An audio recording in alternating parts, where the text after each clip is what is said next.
Anticipation is mounting for today's game, and we've got two quarterbacks looking to make an impact. It's the Falcons going up against the Dolphins. The opening kick is straight ahead, so it's time to turn it over to my colleagues, Brandon Guyton and Charles Davis with the call. Gentlemen. Thank you very much, Larry. We are here on a beautiful afternoon for football. Coming up, we've got what should prove to be a good one between the Atlanta Falcons and the Miami Dolphins.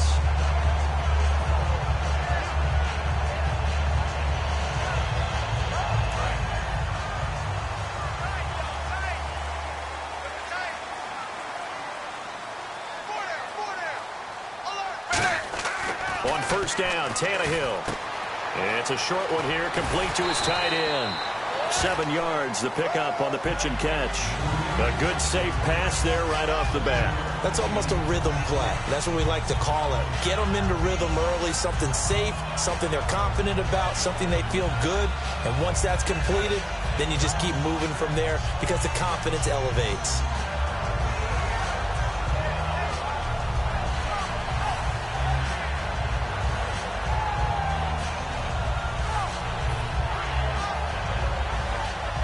Second down now after the pass completion.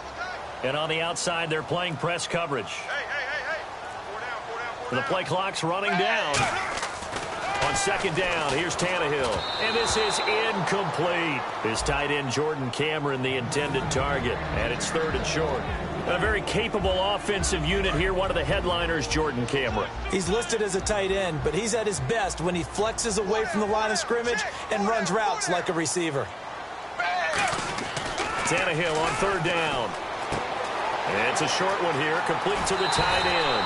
And he is out of bounds on the other side of midfield. 17 yards on the pickup there. The drive will continue. It's a first down.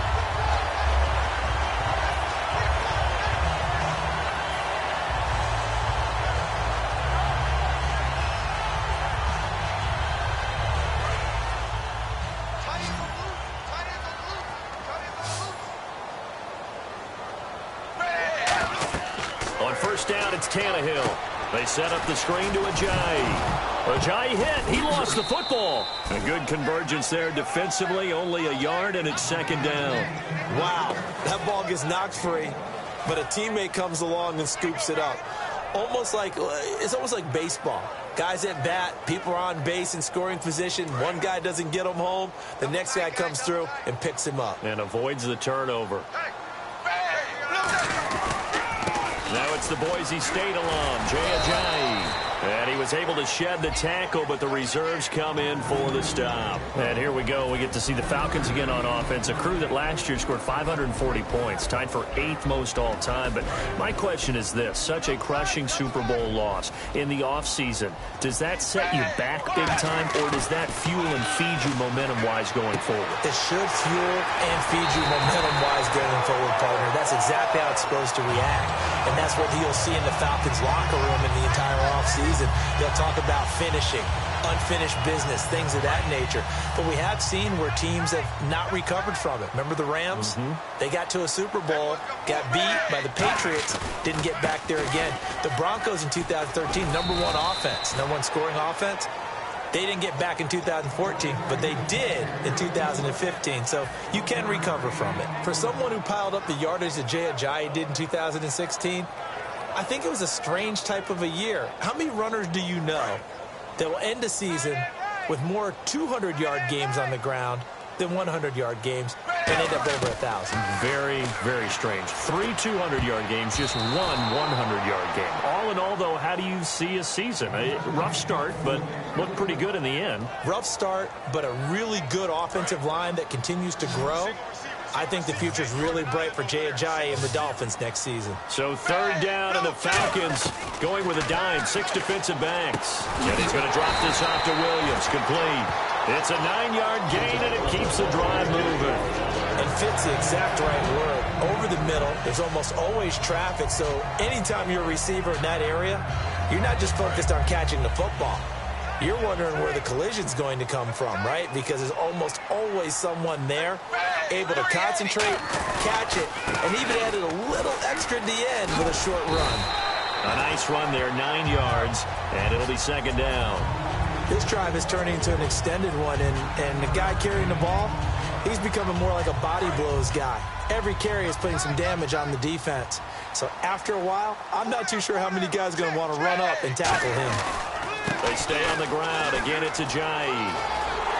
And now they're inside the 10 as he's brought down at the 9. A 5-yard gain, and now they're set up first and goal. And that's a nice pickup of a first down on that second down run.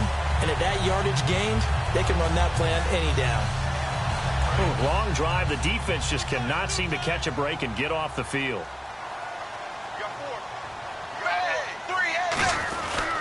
Tannehill now. They give to Ajayi. He pushes forward for maybe 3 down to the 6-yard line. So that run gets him about halfway home. Yeah, it's now second and goal. The end zone beckons. It looms. They can do whatever they want. Full playbook. Run it again, or they can go play action and try and put it in that way. Now it's Ajayi. They'll lose a yard, and it brings up third. Not only was that a terrific play, but that loss of yardage they created this close to their own goal line, that gives them a little breathing room now as they move them back. And they're breathing fire a little bit right now, aren't they? A lot of confidence being shown by them at this point of the game. Now Tannehill on third and goal. Escaping the pressure right. And that is caught. Touchdown, Miami. Deion Sims from 6 yards away. And the Dolphins take it right down and score on the opening drive. So he scrambled right, but was able to look back toward the middle of the end zone to find the target. As you know, in this game, sometimes you just have to know when to break the rules, because we all know most guys throwing the football are taught never throw back into the middle of the field on a scramble. He did it and got away with it for a touchdown. Instinct sometimes, right? They just take over. Instinct and vision. Sometimes you just see people who are open, you're able to get it to them.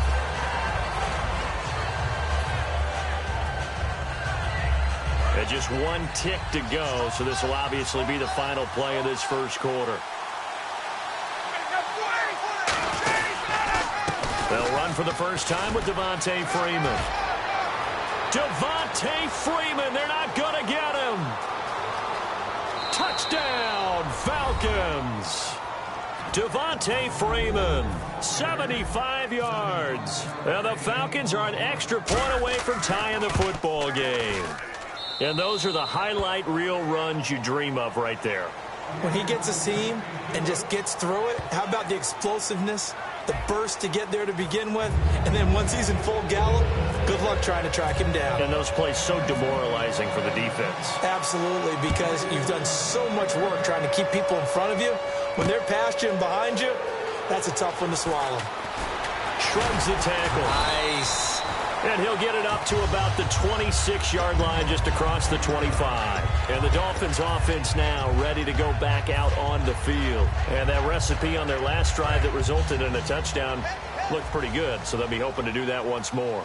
And it takes me back to when we sat with the offensive coordinator and the head coach. They felt pretty good about their game plan and thought there were some holes in the defense, and they exploited them the last time out. Let's see if they can come back and put together a similar drive. And we'll see if they can do just that.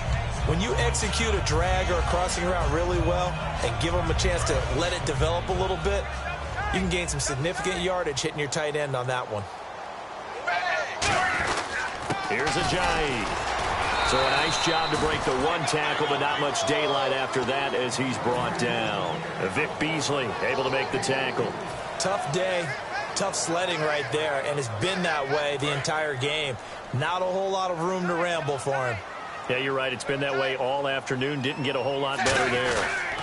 They run again with Ajayi. And he's going to have a first down as he's brought down at the 44-yard line. They get 9 out of that one, and as a result, the drive continues. Everyone understood their role on that play. 3rd and 1. You know the defensive guys, they're trying to get down and get low and get leverage on the offensive lineman, but they didn't allow that to happen. They created a crease and allowed him to get through for a first down. Give him 9 on the carry that time, and they're set up with a 2nd and 1. Some runs are blocked so well, you almost forget that someone has to carry the ball to gain the yardage. The leverage by the offensive line to create space up front, really well done. And after the play on the ground, that brings up 2nd down here. They'll try the air now with Tannehill. Looking for Stills here, and it's intercepted. A great read, and it's picked off. And they have the football and will set up shop at the 33-yard line. Atlanta now coming out on the field. And they hit the home run last drive. One play on the ground all the way to the house. Now the defense, maybe they're expecting a run here. Partner, I love your description because when we talk about hitting the home run, we're usually thinking about a passing play, aren't we? Something in the air, deep ball, about them just taking it. Big-time jaunt. Now if you're coming back out, now they've established this run game, the play-action pass could very well be open. Little lull in the action here to go over an offseason storyline that's kind of interesting. L.A. a couple years ago, they have no teams, and now they're going to have two with the move from San Diego to L.A. What does that mean for the league and for the Chargers? It seems like an easier transition, doesn't it, than St. Louis when they moved back to Los Angeles. Less culture shock. Less culture shock, less, obviously geography, the whole deal. But it's a transition is not going to be easy. Remember, they're going to go play in a soccer stadium, essentially, for at least the first couple of years before they share a stadium with the Rams. So that changes things. Obviously, trying to create an identity in the market they haven't been in a long time. They began as the Los Angeles Chargers, but only played one season as such. The former Indiana Hoosier here, Tevin Coleman. And for Coleman, if you combine the rushing and receiving yards, close to 1,000 last year. He had 8 touchdowns as well, and was just really a great 1-2 combo with Devontae Freeman. An outstanding one, and just think, if he's on just about any other NFL team, he's probably the lead running back. And Devontae Freeman gets the bulk of the carries. But Coleman, when he does get his hands on the football, he really produces in a big way, speaking of the numbers you just gave. And a great job on special teams to down it, as this will be marked out inside the 5-yard line. The Dolphins offense now working their way back onto the field. And following the interception, we'll see what they can put together on this drive. I can hear my old college coach right now. He always used to tell us before every game, the team making the fewest mistakes will win. What they're hoping is that last mistake is their only one of the game. Coaches, that's all they talk about, turnovers, right? Minimizing those and maximizing opportunities. And Landry just snuck into the top 10 this year in receiving yardage, 1,136, finishing the year with 94 catches. And what makes him super dangerous is his ability to convert from being a wide receiver to a running back after making the catch. Because I've talked to a number of defensive backs in the NFL, and all of them, independent of each other, say the exact same thing. Tackling him in the open field is difficult, and he leaves an impact when you do actually bring him down.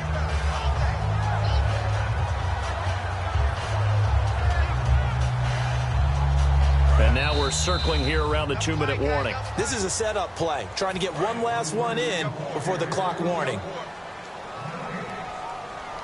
They come out here in the eye. They run with Ajayi. And he'll be brought down shy of the 40 at the 38-yard line. 9 yards on the pickup there, and it keeps the drive alive. So many teams want to throw the ball in this situation nowadays, but I love watching a team that has enough confidence to go ahead and run the football in that situation. That's almost a tendency breaker. Now a first down throw, Tannehill. He couldn't quite hold it. Got hit. Ball pops out. Incomplete. CD, wanted to get your thoughts just on the landscape of the offseason for each of these teams. Super Bowl in the rearview mirror, but so much going on. People look at the draft a lot, but there's a lot more that goes into the offseason for these front offices, is there not? It certainly is, and then even before we get to the draft, you start with the combine. That's held in Indianapolis every year, and you have about 350 of the top prospects coming together to get their physicals and interviews and on-field performance, and all that will get evaluated along with their game tape. And then you've got the free agents, all right? That starts, I believe, in early March, where now the free agents can start moving around to different teams. So your team's starting to take a little bit of shape there, free agency, because then the draft's coming up. You're trying to put your team together with new draft picks, have everyone start to move in one direction. And then you have the OTAs and minicamps. We get to see them on the field for the first time. And we start to get a better idea of how these teams are going to look when the fall begins. On 2nd and 10, Tannehill. And he hits his target. It's Kenny Stills. And he'll be taken down, but not before getting this inside the 30. One thing I can say pretty safely, that route is not called if you don't have a guy who can throw the ball and put some mustard on it. Because if you're going to lollipop it in the middle of the field, bad things usually happen. It takes a strong-arm guy who can rifle it in there, and they were able to successfully complete that one. Now it's Tannehill. And his throw here's incomplete. Deion Sims is tight end, the intended target. And now it's second down. Good job by the O-line. Quarterback had time to go through his checks. That's one you need to take advantage of. A perfect situation, and they're unable to take advantage of it. When you have that much time to scan the field, you have to find an open receiver. And now they're going to get him down right at the line of scrimmage. Calling no gain on the run there, and now they'll be looking at a third down. Well, at least he was able to break that initial contact, or it could have been a loss. Yeah, give credit to the defensive player, though. What did he do? Made him slow down, slow up his feet, and allowed the rest of the guys to get there to finish him off. Throwing on third down, Tannehill. And the third down pass falls incomplete. Devontae Parker, the intended receiver, and that brings up fourth down. We know it's not an easy job to go out and catch passes when people are trying to tackle you and knock the ball away. But the bottom line is, that's a pass he's got to have and a pass he should have caught. Here we go on fourth, Tannehill. And this is caught. He hits Landry. And he will take it in for a Dolphins touchdown. Jarvis Landry, 26 yards. And the Dolphins have taken the lead. And that touchdown gives them a touchdown lead before they attempt the extra point. What a great way to end the half. Yeah, great job to put themselves in front. And now, see on the sideline, special teams defense scrambling, saying we want to preserve this for the final moments of this second quarter.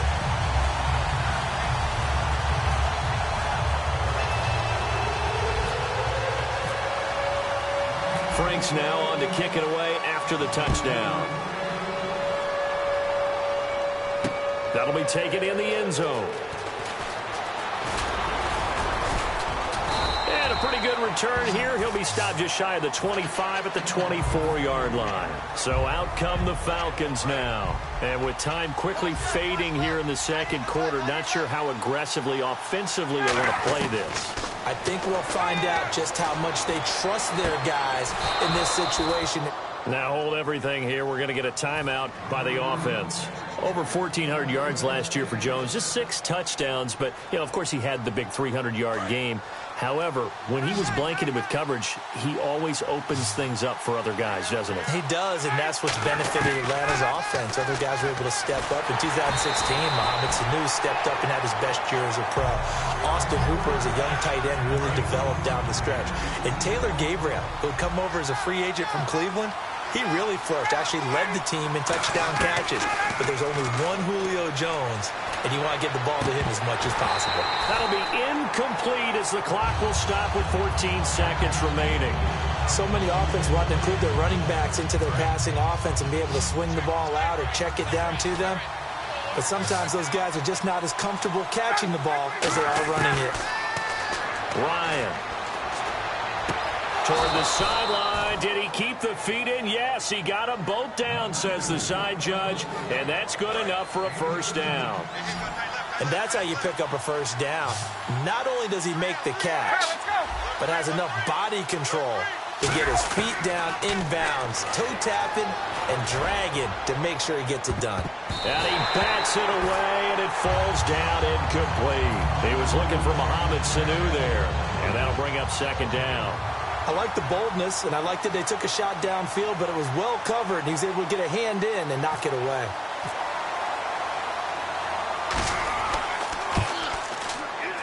And this one is right down Broadway. So we've hit intermission. It's halftime. This is the NFL, and it's a presentation of EA Sports. Both teams appear ready for the fight ahead, and we resume action here in quarter number 3. That's fielded in the end zone. And he'll wind up about 4 yards shy of where he would have been if he had taken a knee, as they'll start at the 21-yard line. Here comes the Atlanta offense now ready to take over here. They're down here, but very much in this game. What's the tonality of a coach's talk when a game is within striking distance like this at intermission? Typically, what they're doing is emphasizing the things that went well in the first half and wanting more of that. Sure, you got to go over some of the errors and clean up some things because there's a reason you're down.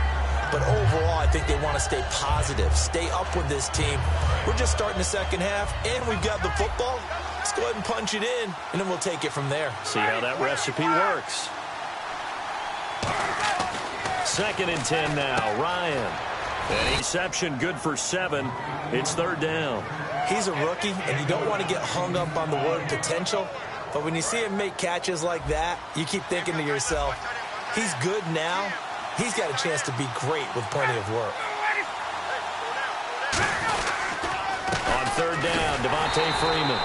No gain on the play there. A nice job defensively. And it likely forces a punt situation on 4th. So nothing there, but maybe you blame that on the blocking. Yeah, at some point you've got to win at the point of attack. And on that play, that was all the defense. They made it happen. So certainly an interesting call there to go for it. And the Dolphins get the football in great field position. Really nice starting field position here for the offensive unit. Tannehill on 1st down. They set up the screen to Ajayi. And he'll go down here right around the 23-yard line. They'll get 4 there out of the screen, and it's 2nd down. So many things have to come together just right for a screen pass to break for big yardage. The blocking, the timing of the pass to the runner, everything has to fit together just right. But on that play, the defense was able to disrupt things and hold it to a short game. Eluding the pressure right. And he slides to avoid the hit. It's a pickup of 6 and good enough to move the chains. Partner, he was going through his progressions. Not there, not there. After about the 3rd one, he decided he better pull it down and run for it. And he slides down and avoids the hit for good measure. This is Ajayi. And he's going to fight his way forward here for a modest gain. Give him 5 on the carry there, and it'll be 2nd down. And that's exactly what you want on a 1st down run. Pick up 5 yards, bring up 2nd and 5. The defensive line, though, they've got to figure out a way to out-leverage the guys up front because the offensive line is winning at the point of attack. And they'll go backwards here, losing yardage to the 14. And they'll lose a yard that time, and that's going to lead to a 3rd down. One thing I know, defensive coaches love it when they don't have to invite their players to the party. This strong safety, you never have to ask him twice to help in run support. He's going to arrive and in a bad mood. And he'll avoid the tackle there with a slide. 5 yards on the pickup, and that's going to make it 4th down.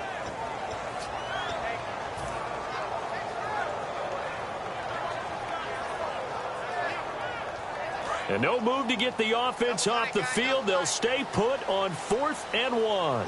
They come out here in the eye. They run for it with Ajayi. It's a 4-yard pickup, and the decision to go for it pays off. They've got a 1st and goal. 4th down, no problem. It's a good piece of power running right here, and a confident decision to go for it. And that's going to get them a 1st and goal. And here comes play number 6 on this drive. 1st and goal from the 5. And they'll go ground game here with a tailback. It's a gain of a yard, and it'll set up 2nd and goal. Be interesting to see now what they do offensively down near the goal line after not much there that time. As the offensive play caller, that may change your sequence now. Instead of coming right back with a running play, you may have to go to the air. And from the 3 now, it's 2nd and goal. They're able to get a couple here, but won't get across the plane as they stop him right around the 1. His path became similar to almost running a stretch play, didn't it? Trying to find a crease, anywhere to put his foot in the ground and cut back. It just never materialized. Well, they're knocking on the door as they come to the line here on 3rd and goal from the 1. Here's Tannehill. He's got it. Touchdown, Dolphins. Jarvis Landry, his 2nd touchdown of the afternoon. And the Dolphins are able to grow their lead. Well, it was 3rd and 1. I was expecting run so much for that. They pass it, they score it. That had the feel of the head coach telling the offensive coordinator, you've got 4 downs here. We're going to go for it on 4th down unless there's a disaster on 3rd. Go ahead and take a shot if you want to. And he gratefully accepted the opportunity and did exactly that. If they didn't get it there, they had the feel that they would come back and try it on 4th down. That'll be taken in the end zone. He's up past the 20 to the 22-yard line. Atlanta now coming out on the field. And last time out, went for it on fourth down, turned it over, gave him great field position, turned it to 6 points, so they've got to recover here, Charles. It's amazing what one decision can do in the chain of events, right? The decision to go for it on fourth down. Caused all of that. It caused every bit of it, but it showed confidence. Hey, I've got confidence in you guys. Go pick it up for him. Didn't happen. Also showed confidence. Oh, a ball batted in the air, and now it's intercepted. It's the former Seahawk, Byron Maxwell. And he returns it into enemy territory down to the 45-yard line. Out comes the Miami offensive unit now. They get set to take over. And they'll just simply be looking to build off the confidence of the last time out where they scored a touchdown. And confidence is powerful, isn't it? When you've scored once, you feel like you can go back out there and get it done again. Doesn't matter what the defense throws at them.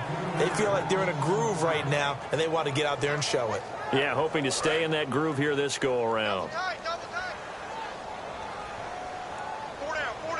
They come out here in the eye. And they'll go with the ground attack here. Shreds the tackle. And some room to roam now. A good pick up there of 20 yards. And that's why defense coordinators always preach 11 guys to the ball. Because sometimes you have a missed tackle, but if you have a swarm of guys around, less room for them to roam even after the first missed tackle. In this case, tackle was missed, plenty of open field to get after that. Back now in Miami. It's Dolphin football. It's also Dolphin lead to begin quarter number 4. So here we go, 1st and 10 now.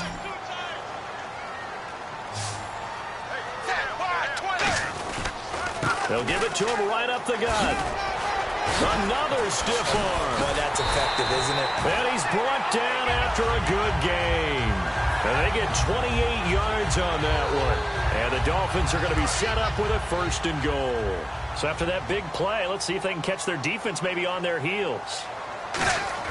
They'll try the air now with Tannehill. Got a man, it's Landry for the Dolphins touchdown. Jarvis Landry there to make the grab. And the Dolphins add on to their lead. They were still throwing with a comfortable lead here late, and now that lead even more comfortable. And your first thought is there bad blood that went into this one ahead of time, that maybe they're seeking some revenge or they just don't like them? But the other thing that always hits me is, are they worried about playoff positioning? Right? Are they worried about, do you need enough points in case there's a tiebreaker that comes into play later?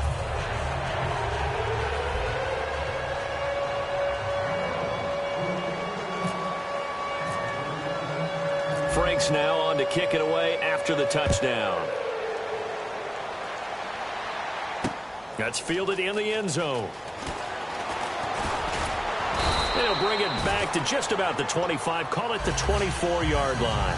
Atlanta now coming out on the field. And last time wasn't pretty. One play and an interception. We'll see if they can do better. I want to see if they want to go ahead and throw the ball again now on this drive after what happened on the last one. Throw it on the first play. Give the quarterback some confidence. See what happens. They go back to the air here after the INT on the last drive. The left side completion to Jones. They'll get a couple yards on that one, and it'll make it 2nd down. While sometimes it doesn't appear like much, the out route can be very dangerous when you throw it to a guy like Julio Jones. If you try and undercut it, he can turn into a big play. The reason he's able to get it so often is because of his ability to push people deep, and they have to respect that. And Jones has it over the middle. 11 yards for number 11. One of the feature points of the end route is being able to make a nice throw to the middle part of the field. And for a quarterback, that's one of the better throws and better looks that he'll get. But he has to be careful not to wait too long and let his receiver wander into some tough territory. If he's late with the ball, he can get his receiver hit and hit hard. 2nd down following the incompletion. I know the initial focus was on how far that pass was downfield, but how about the coverage on the play? Able to stay with him, get his hands where the receiver's hands were going to try and catch the ball, tips it up in the air, and knocks it away. The Pro Bowl wideout Julio Jones, his intended receiver. 3rd down here. Not too many things get to a quarterback of this magnitude, but I think it's safe to say that pressure can get to any quarterback. Now, he's obviously a great franchise quarterback, but felt the pressure, threw it incomplete. Here's Ryan. Now he'll dump it underneath to his running back, complete. A critical. And the play goes for 19 yards. Gives him a new set of downs. Well, partner, when you ask anyone other than your QB to throw the ball, you must have a lot of confidence, or you think you're... And he'll take it into the end zone. Touchdown, Atlanta. Julio Jones, a 20-yard touchdown. And the Falcons cut into that lead.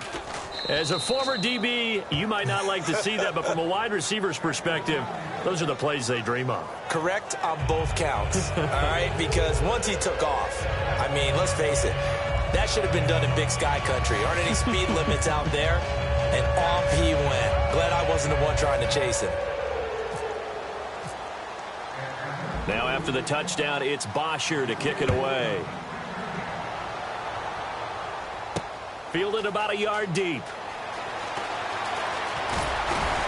And he'll get it up past the 20 to the 22-yard line. The Dolphins offense now heads back on the field. And they were able to punch it in the end zone last time. They'll be looking to do that again here for the defense. Obviously, they'll be looking to stop them from punching it back in the end zone. It always is punch-counter-punch, isn't it? And which team has the advantage? Well, let's just go back. Last time on offense, they rolled downfield, got into a good rhythm. You can see a little more bounce in and out of the huddle. You can see the sideline really get into the game. So defensively, you're thinking to yourself, how do we take that away from them? How do we get the advantage back? Let's see what they come up with. I think pressure is always the first way to go. You love pressure. I love it. We'll see if they dial it up this drive. And 5 yards on the play there as the drive will continue. That was a good, nice, crisp run for a first down. I wonder if the defense might have been loosened up a little bit, maybe anticipating a pass instead of the run that they got. Now a handoff here to his running back. Not much there, maybe a couple up to the 35. Adrian Claiborne, the one who makes the stop. The fourth quarter here, they've got the lead. They want to keep it on the ground. That's what they're doing. Smart football. Keep the clock grinding. Keep it going. But you got to figure now, they're going to see more people stacked up at the line of scrimmage as they try and bleed it out. No gain on the play, and it's going to bring up a third down. Time for a break. We're back to finish this one off after this. And for the Falcons, 5 men in the secondary, now on third. Back to throw, Tannehill. Flushed out right. It'll be a gain of 6, and it'll be fourth down. So this was a case of better safe than sorry. All the receivers were locked up, so he had to try and run for it, but he ended up having to slide short of the marker. The offense staying out. They're going to go on 4th and 2. They come out here in the eye, and they'll go on the ground. And he's got the first down as he's up to the 45-yard line. A gain of 4 on the play. And on 4th down, they're able to convert and move the sticks. They'll give it to him right up the gut. That's going to go as a loss. And now a timeout defensively by the Falcons. It's just their first. They've got 2 more to use here in the final stages.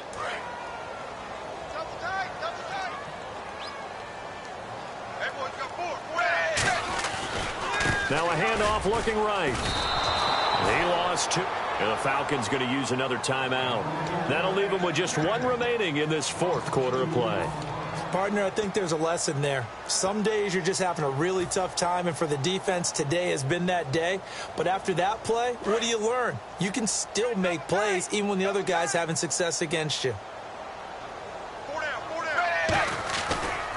They'll run with a backup. This is Williams. No gain on the play there, and it'll bring up 4th down. Now here's a whistle and a timeout. It's called by the receiving team here. That'll be their 3rd and final stoppage here as we step aside. And with things looking pretty good on the scoreboard, they're going to keep the offense out there and go for it here on 4th. Dolphins going on 4th. It's Tannehill to the right side, and he's got Landry complete. And now the ball's out. Fumble near midfield.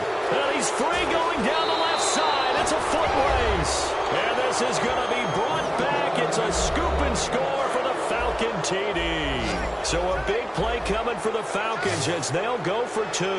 This defense, Charles, they needed some type of a spark to help get them back in this game. I think they just got their spark. No doubt about it. You know, that's all they discussed. How can we get ourselves moving again?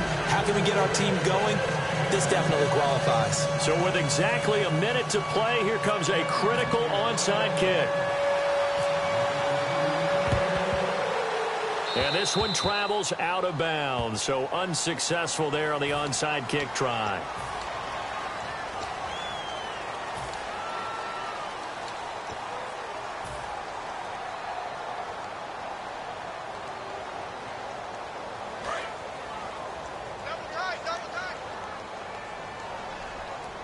They come out here in the eye. They'll give it to him right up the gut. And able to push his way forward here for a good little gain. He'll get a nice chunk there on the first down run, and it's 2nd and 4. First play of the drive, let's give credit all around. Excellent blocking, but the guy carrying the ball, he was the finisher. A really nice run. Going to give this time to the tailback. And for one of the few times here today, this run's not going to go anywhere. Partner, we know today's NFL is really built around the guy throwing the football. But these short runs, they still pay dividends because they can take their toll on a defense, and they can add up as the game goes along. You control the clock, you control the ball, and that way you often control the game. And he'll give it here to his running back. Only a yard on the pickup there, and it's going to leave him with a 4th down. But forget knowing where the first down line was. This defense created their own line of scrimmage. They won every battle up front, and a lot of times that is one-on-one. And if you win your one-on-ones enough times, your defense is going to be pretty good.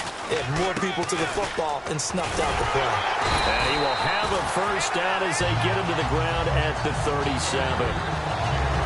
Well, I know at points in this when you wanted to close your eyes because of all the points that were being put on the scoreboard. You're a defensive guy, but it was a fun little track meet, wasn't it? It was, and you know the people who really enjoyed this game? They're the ones that like going to batting practice at the Major League Baseball parks, right?